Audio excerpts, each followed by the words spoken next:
Did you know that Black Christmas, made in 1974, invented almost every rule that modern horror movies follow, but almost nobody gives it credit? Canadian film scared audiences before anyone had even heard the name Halloween. It whispered a terrifying question that still haunts viewers today. What if the killer is already inside the house? Let's dive in and discover 20 weird and amazing facts about Black Christmas. Number 20. The phone call that changed horror forever. Imagine sitting in a dark room, picking up a telephone, and hearing something so disturbing that you cannot hang up. That is exactly what audiences experienced in 1974 when they first heard the killer's phone calls in Black Christmas. Those calls were not just scary sounds thrown together randomly. They were carefully crafted pieces of audio horror that nobody had ever attempted before in a film. Director Bob Clark wanted the calls to feel wrong in a deep, almost physical way. He wanted viewers to feel like something was crawling through the telephone wire and into their ear. The sound designers layered multiple voices together, some whispering, some screaming, some breathing, until the result sounded like a single twisted mind speaking in many broken pieces. Actor Nick Mancuso, who remained uncredited for years, provided the vocal performance behind the killer, known only as Billy. Calling it just a performance would be too simple. Mancuso contorted his voice into shapes that human voices are not supposed to make. He used throat techniques that left him physically sore after recording sessions.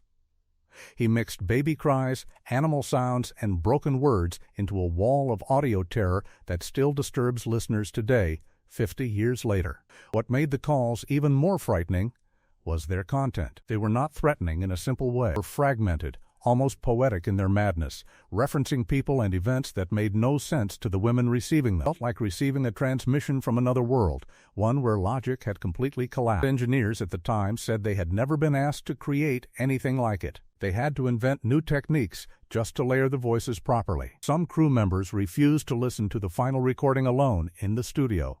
That was not a performance being edited. It was something that genuinely unsettled professionals. As a simple horror device became the blueprint for every terrifying phone call in every horror movie that followed. The call was not just in the film, it was inside you.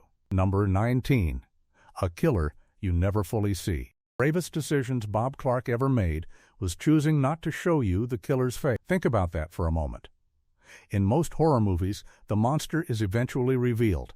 You see the face. You understand the threat. The danger somehow makes it feel smaller, more manageable. Clark refused to do that. He understood something very deep about human fear. The unknown is always more terrifying than the known. The killer hiding in the attic of a sorority house remains a shadow throughout the entire film. But you never truly see him as a complete human being. This was a radical choice for 1974. Studios pushed back hard. Executives wanted a reveal. They wanted audiences to understand who Billy was, where he came from, and why he was doing these terrible things. Bob Clark refused every time. He believed that the moment you explain a monster, you diminish it. Explanation creates sympathy or at least comprehension, and comprehension reduces fear. He wanted audiences to leave the theater still asking questions, still feeling the presence of something they could not name. The cinematographer used a point-of-view camera technique to show the killer's perspective without ever clearly defining his appearance. Audiences literally saw through Billy's eyes, which created an uncomfortable identification with the predator. You were not watching the monster. For those moments, you were the monster. This technique was bold, controversial, and deeply effective.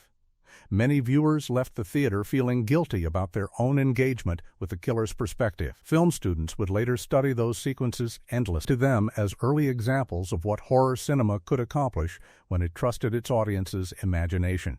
Like a limitation became the film's greatest power. Number 18. The house that already felt wrong before one scene was filmed. Before one actress walked through the door, the house chosen for Black Christmas already carried a strange energy that the crew could not quite explain. The Victorian sorority house used for filming was a real building located in Toronto, Canada. It was large and full of the kind of dark corners that seemed to breathe on their own. Production designers walked through it during pre-production and immediately agreed this place did not need much work. The bones of genuine unease were already there. Creaking floors, narrow staircases that seemed to twist in unexpected directions, an attic that was genuinely difficult to navigate because of its low beams and poor lighting. The attic became a central location in the film, and shooting there was a real challenge for the crew. Camera operators had to crouch and crawl to get the shots Bob Clark wanted. The heat from the equipment made the space almost unbearable during long shooting days, but that discomfort translated directly onto film. The actresses who visited the attic for certain scenes reported feeling genuinely uncomfortable up there, even when the cameras were not rolling. The house had a smell, they said. Old wood and something darker underneath. Production designer Karen Bromley leaned into every uncomfortable detail the location naturally offered rather than covering it with artificial dressing. She trusted the house to do much of the work. Real dust collected on surfaces. Real shadows fell in unsettling directions.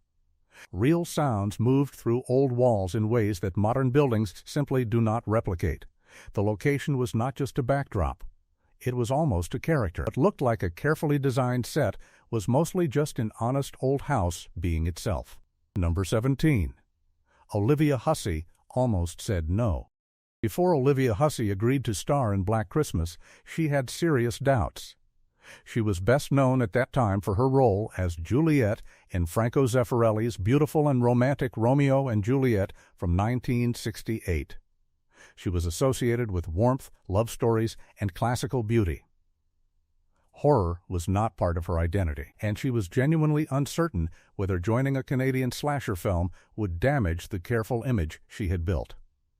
She read the script multiple times. She talked with her advisors. She wrestled with the decision for longer than most people know. What eventually convinced her was Bob Clark himself. He met with her personally and described his vision for the film in a way that reframed everything. He was not making a cheap exploitation film, he told her. He was making a story about women, about danger, about the vulnerability that society refuses to acknowledge. He wanted Jess, her character, to be a real person, not a screaming victim, not a passive decoration. Jess makes real choices. Jess fights. Jess survives not because she is lucky, but because she is intelligent and determined.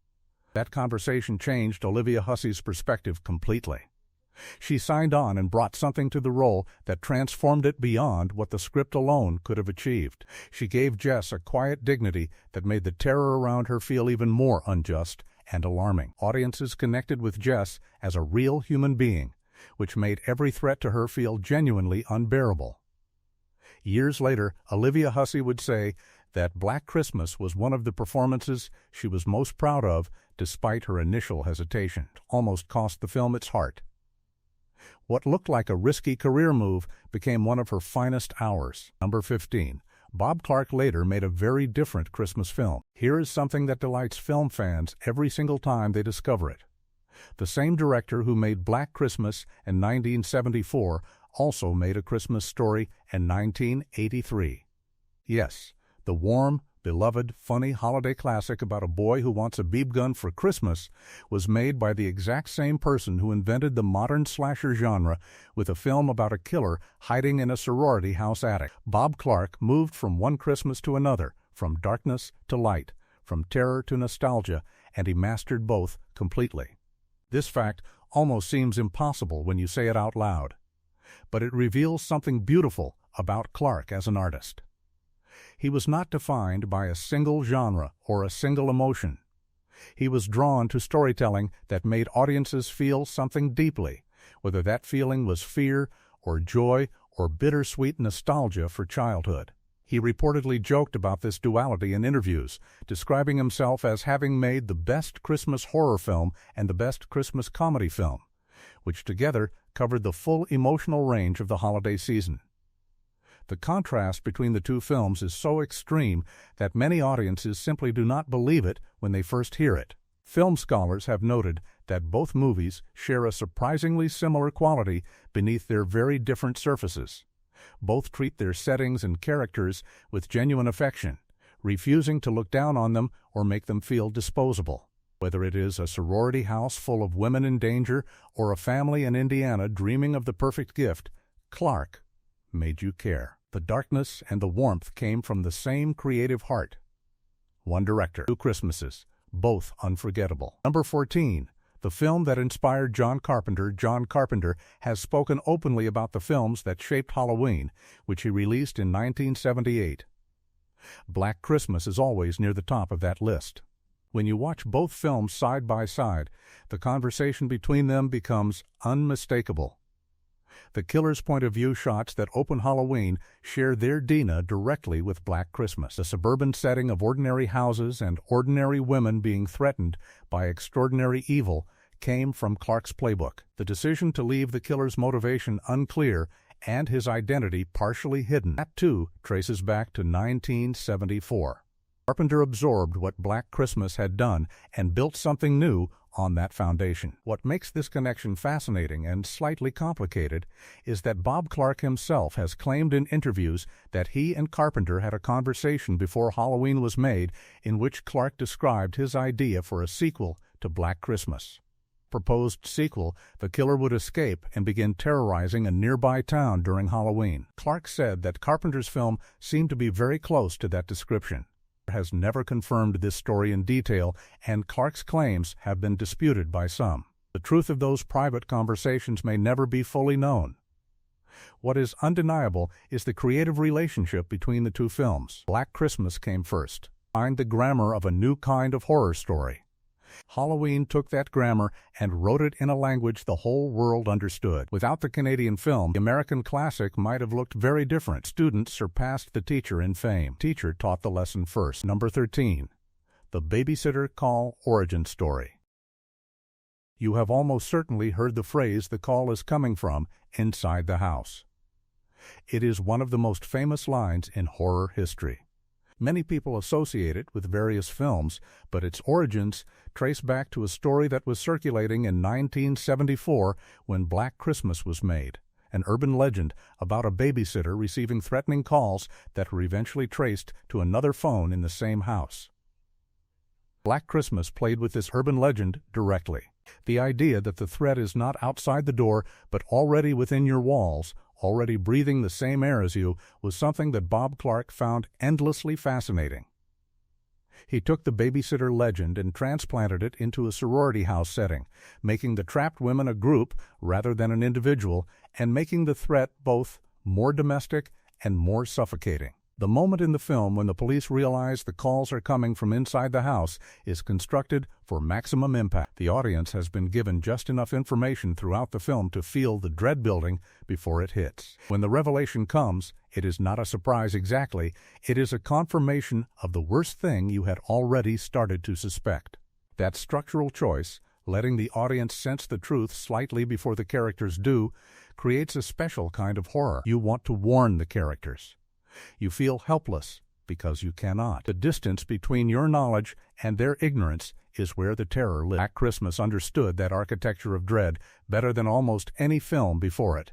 What felt like a simple plot device was actually a masterclass in suspense construction. Number 12. Margot Kidder's wild energy on set. Margot Kidder, who played the spirited and foul-mouthed Barb in Black Christmas, was known for bringing enormous energy to everything she did. And on the set of this film, her energy was a force of nature that both delighted and occasionally overwhelmed the people around her. Kidder threw herself into the character of Barb with complete abandon. Barb is loud, funny, reckless, and deeply human, a person who uses humor and noise to keep the world at a manageable distance. Apparently understood that impulse from the inside. She improvised freely, pushing scenes further than the script anticipated and challenging her co-stars to match her intensity. Some of the funniest and most memorable moments from her performance were not fully planned in advance. They emerged from her spontaneous choices in the moment. Director Bob Clark quickly learned to let the camera keep rolling after the scripted scene ended because Kidder often produced gold in those unplanned extensions. Her relationship with the rest of the cast was warm and close. She formed a genuine bond with Olivia Hussey that translated directly onto screen as the kind of friendship that feels lived in and real rather than performed. The difference in their energies, Hussey's quiet dignity against Kidder's volcanic enthusiasm, created a natural dramatic balance that gave the film much of its emotional warmth. Kidder's Barb is the life of every party she enters.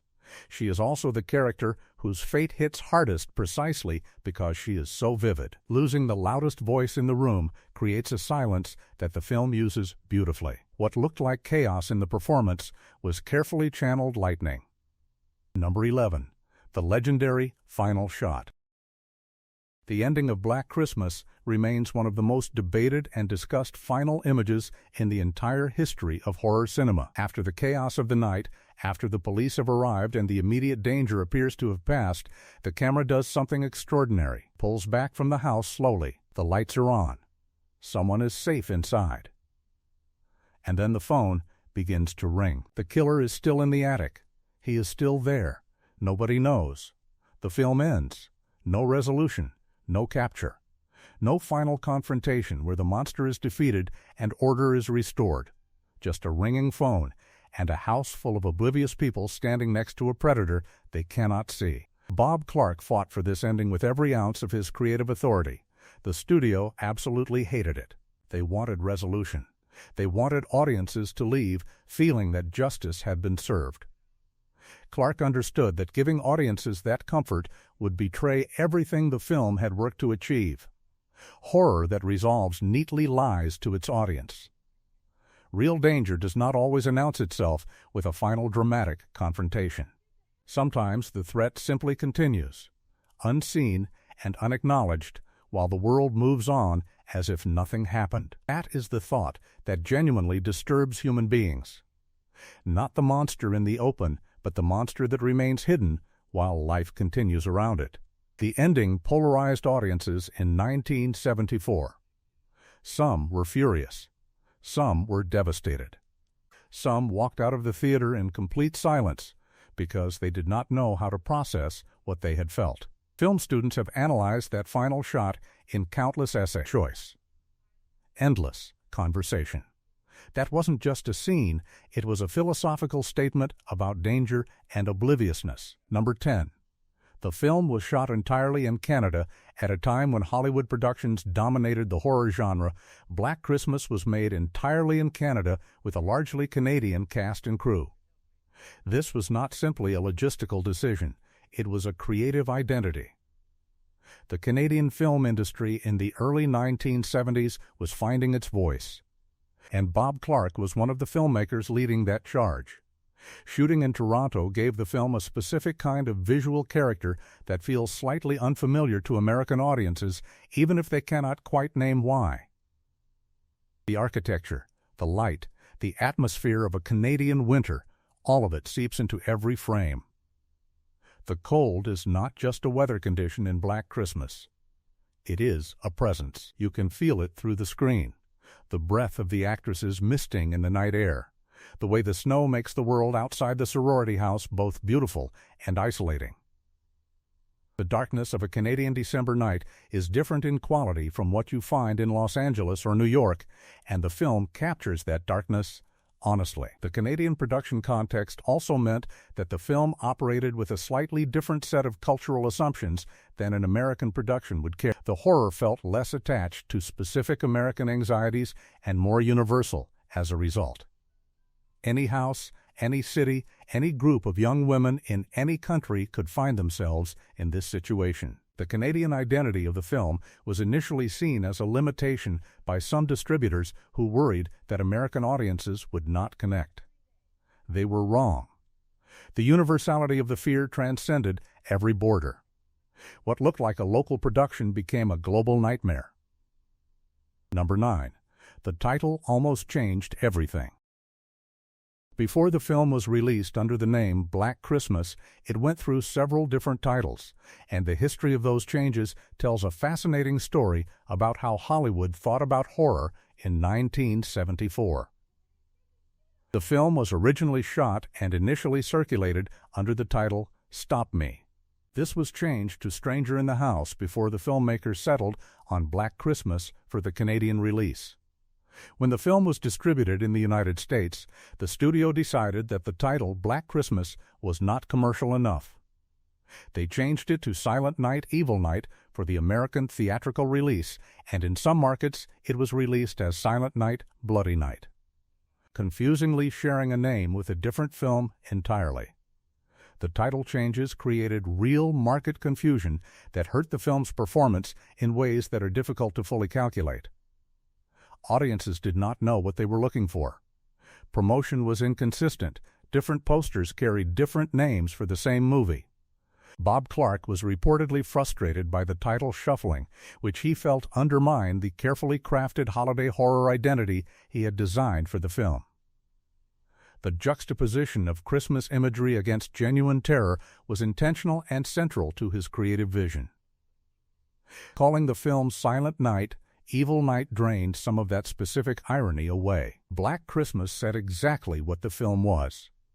It was Christmas, and it was black with fear. The eventual reclamation of the Black Christmas title for home video and subsequent re-releases helped restore the film's identity and allowed it to be properly recognized as a genre landmark. A name matters more than you think. The right title can resurrect a movie. Number 8. The POV camera technique was physically brutal. The killer's point-of-view shots in Black Christmas were not achieved with any special technology. There were no sophisticated camera rigs available in 1974 that could smoothly replicate human movement from a murderer's perspective. What the filmmakers had instead was creativity, physical endurance, and a willingness to do things the hard way. Director of photography Reg Morris mounted the camera and operated it himself for many of the point-of-view sequences. He had to move through tight spaces, crouch down low, angle his body in uncomfortable positions, and sustain those positions for long periods while delivering usable footage. The attic sequences were particularly demanding. The space was genuinely cramped, genuinely dark, and genuinely hot from the lighting equipment necessary to capture anything on film. Morris crawled through that space carrying heavy equipment, stopping and starting dozens of times to get shots that last only a few seconds on screen. The physical toll was real. Crew members who worked on those sequences described them as among the most challenging days of the entire production. The camera work that resulted from this physical effort has a quality of unstable, slightly off-center movement that perfectly conveys the sensation of watching something through the eyes of a mind that does not work the way normal minds do. It is subtly wrong in a way that digital effects struggle to replicate because it was genuinely produced by human effort under difficult conditions. The authenticity of the discomfort is embedded in the footage itself. What looked perfectly unsettling on screen was chaos and muscle ache behind the camera. Number 6. The film was far ahead of its time on women's autonomy. Looking back at Black Christmas from a modern perspective, one of the most striking things about it is how seriously it takes the inner lives of its female characters. In 1974, horror cinema was not particularly known for treating women as complex human beings. They were frequently props for terror, their fear and suffering existing to create excitement for an assumed male audience. Bob Clark did something genuinely different. Jess is a fully realized person with a complicated pregnancy decision, a difficult relationship, her own opinions, and her own moral clarity. Barb is not just comedy relief, she is a person wrestling with her own particular pain, using noise and alcohol to manage something inside her that the film suggests is real and deep. Phil is loyal and brave. Mrs. Mac is funny and human and heartbreaking when she disappears. These are not horror archetypes. These are women drawn with care and specificity. The film also makes the radical choice of not punishing Jess for her abortion decision. In the moral logic of many horror films, particularly those that came later in the genre's development, female sexuality and reproductive autonomy tend to be linked to danger and death. The women who make transgressive choices pay for them. Black Christmas refuses that equation. Jess's choice about her pregnancy is presented as her right, and the film's sympathy with her never wavers. The horror she faces has nothing to do with any moral failing on her part. It is simply there, indifferent and terrible, the way real violence tends to be. Film scholars have noted this quality repeatedly as evidence that the film was working on a more sophisticated level than its genre classification suggests. The women on screen were real because the person behind the camera believed they were real. Number 5. The Christmas setting was a deliberate subversion. Bob Clark chose Christmas as the setting for his horror story with very specific intentions that went beyond simply wanting a seasonal hook for marketing purposes. Christmas in 1974 was, as it is now, the most culturally loaded time of year in North American life. It carries enormous emotional weight. It is supposed to mean warmth, family, safety, reunion, and joy. Every decoration, every carol, every wrapped gift is part of an elaborate cultural agreement that says, during this time, things are good. Bob Clark understood that the most effective horror attacks precisely those feelings of safety and warmth. If you want to unsettle an audience deeply, put the monster in the safest place they can imagine. The sorority house decorated for Christmas, with its blinking lights and holiday cheer and girls singing carols, becomes more terrifying as a horror setting than any abandoned graveyard could ever be. The decorations do not disappear when the killing begins. They stay up throughout the film. Those blinking Christmas lights are present in the background of scenes involving genuine horror. The contrast is not subtle, but it is brilliantly deployed. Every image of holiday warmth becomes a reminder of the corruption underneath it. The Christmas carols, heard in the distance during quiet moments of the film, feel wrong rather than comforting by the time the audience has been properly primed by what they have seen. Clark was commenting on something broader than one sorority house. He was suggesting that the beautiful, well-lit surfaces of ordinary life are not as protective as we want them to be. The lights are on. The tree is decorated. The killer is upstairs. Merry Christmas. Number 4. The film was nearly lost to time. For many years after its initial release, Black Christmas occupied a strange place in film history. It was known to devoted horror fans and to film scholars who had tracked its influence, but it was not widely available to general audience. It had not achieved the kind of ongoing theatrical presence that films like Halloween or Friday the 13th enjoyed, and home video distribution was inconsistent enough that finding a good print of the film was genuinely difficult. There was a period during the 1980s when Black Christmas existed in a kind of cultural limbo, known about but not truly seen, respected by experts but inaccessible to the curious newcomer. The film's multiple title changes over the years complicated matters further. People looking for Black Christmas might find it listed under Silent Night, Evil Night, or not find it at all. Film preservation efforts in the 1990s and the growth of home video and eventually digital distribution began to change this situation. DVD releases brought the film back to audiences who had never seen it, and a new generation of horror fans discovered what the earlier generation of filmmakers had always known. Critical reassessment followed. The film was recognized formally as the genre landmark it had always been. Documentaries cited it. Directors named it as a key influence. Horror scholars wrote about it with the seriousness it deserved. A 2006 remake brought attention back to the original. The film's near disappearance makes its survival and eventual recognition feel almost miraculous. What almost vanished instead became essential. Old film, new reverence. A ghost that refused to stay forgotten. Number 3. The audience was the last person to know. Here is one of the most brilliant structural decisions in Black Christmas that many viewers experience without consciously identifying it.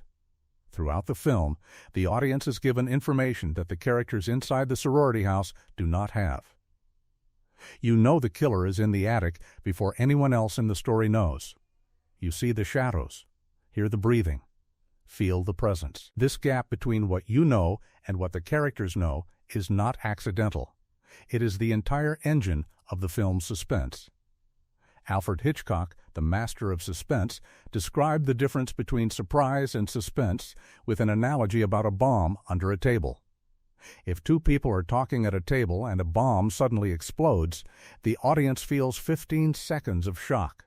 But if the audience can see the bomb under the table while the characters talk innocently above it, the audience feels 15 minutes of unbearable tension. Black Christmas applies this principle with tremendous skill. You are carrying knowledge that the characters cannot access, and their ignorance is agony to witness. When Jess walks past the closet where something terrible is waiting, you want to scream. When the police talk to someone inside the house without knowing what is above them, your heart rate climbs in a way that no jump scare could achieve. This is suspense at its purest and most effective. It requires trusting the audience, giving them real information, and then watching them suffer with it. Bob Clark trusted his audience completely, and they rewarded that trust with genuine terror. Not just acting, not fake fear, real, earned suspense from the very first frame. Number 2.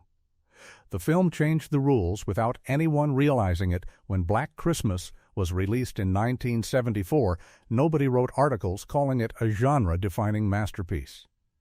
The reviews were mixed. The box office performance in America was disappointing, partly due to the title confusion and inconsistent distribution. The film did not arrive announced as something important. It simply existed, doing its work quietly, while the people who would one day change horror forever sat in those theater seats, absorbing its lessons without fully realizing it. John Carpenter made Halloween in 1978. Wes Craven developed his own horror language. Sean Cunningham produced Friday the 13th in 1980. The entire slasher genre, which dominated horror cinema throughout the late 1970s and the 1980s and generated hundreds of films and billions of dollars, grew directly from seeds that Bob Clark planted in a Canadian house in 1974. The rules that Black Christmas established, the killer whose identity remains unknown, the point-of-view camera placing the audience inside the predator's perspective, the female protagonist with genuine agency and interior life, the domestic setting made horrifying. The refusal of easy resolution became the grammar of an entire genre. And yet Black Christmas rarely received the credit in mainstream conversation that Halloween received. For decades, horror history was written with a gap where Black Christmas should have been. That gap has slowly been filling in as scholars, filmmakers, and devoted fans have worked to restore the film to its proper place in the story of how horror cinema grew up. The teacher rarely gets the statue. The student gets the headlines. But the lesson came first. Number 1. Bob Clark's deepest secret intention. Now we arrive at the heart of everything. The fact that sits at the center of Black Christmas, like the killer, at the center of that decorated house, hidden but always present. Bob Clark has spoken in interviews about what he was truly trying to do with this film, and his answer is more complex than anything you would expect from a genre horror production of the 1970s. Clark was not trying to simply scare audiences. He was trying to make them feel something that he believed they needed to feel, but that cinema rarely asked of them honestly. He wanted them to sit with the reality that violence against women is not a dramatic spectacle happening somewhere exotic and fictional. It happens in ordinary houses with Christmas lights on. It happens inside spaces that feel safe. It happens to people who are intelligent, alive, funny, complicated, and full of future. He wanted the horror of his film to point outward at the world beyond the theater, to make the darkness in the movie feel continuous with a darkness that already existed in ordinary life. The killer in the attic is not a supernatural creature from another dimension. He is something that emerges from within human reality. He was once a child. He lived somewhere. Something happened. Now he is in the attic. And nobody knows. Clark wanted audiences to leave the theater not with the clean relief of a monster defeated, but with the unsettled awareness that the world outside was not entirely different from what they had just watched. He wanted the horror to follow them home. He wanted it to make them look at locked doors differently. He wanted it to make them think about the women in their lives and the invisible threats those women navigate. That was not a cheap commercial horror calculation. That was a filmmaker using the tools of popular cinema to say something true about the world. Black Christmas is not just a horror film. It is a mirror. And the scariest thing about a mirror is what you see looking back at you. Bonus fact, the the sound that almost wasn't there. There is one element of Black Christmas that audiences experience in every single scene without ever consciously identifying it, and its creation almost did not happen at all.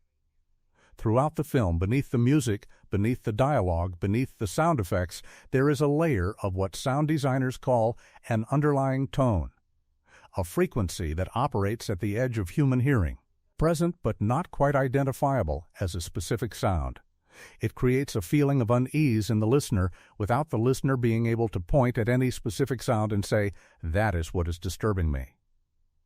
Bob Clark and his sound team experimented with this approach after Clark read about early research into the psychological effects of low-frequency sound on human emotions. Some researchers in the 1960s and early 1970s had begun documenting the way certain sound frequencies could produce feelings of anxiety, dread, or even nausea in listeners who were exposed to them without knowing it. Clark was fascinated by this research and wanted to explore whether it could be applied to film. The sound team spent considerable time during post-production testing different underlying frequencies and combinations, playing them against scenes to judge their emotional effect. The process was slow and technically difficult with the equipment available in 1974. There were moments when the entire idea was close to being abandoned because it was taking too much time and producing uncertain results. But the team persisted.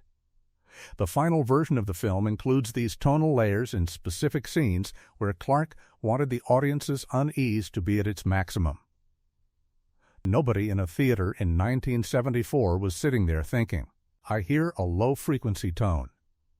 They were sitting there feeling deeply wrong, without knowing why.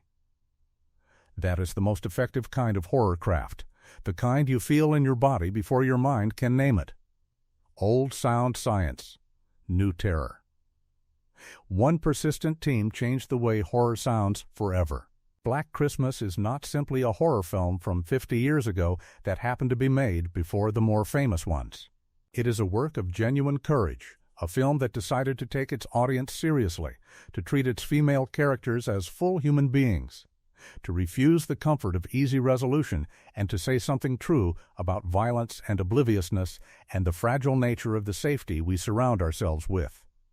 Bob Clark made a film that looked like a seasonal thriller and turned out to be a philosophical statement dressed in Christmas lights. The women at the heart of the story, Jess, Barb, Phil, all of them, deserved better than what happened to them. That is the point. That has always been the point. The horror is not entertainment existing separately from real life. It is a reflection of real life seen clearly without the comfortable filter that normally softens our view. Every film hides secrets. Black Christmas hides ones that matter. Secrets about filmmaking, about courage, about what horror can accomplish when it respects its audience enough to tell the truth. If you enjoyed these stories, subscribe for more. Every movie hides a truth, and we'll keep uncovering them one story at a time.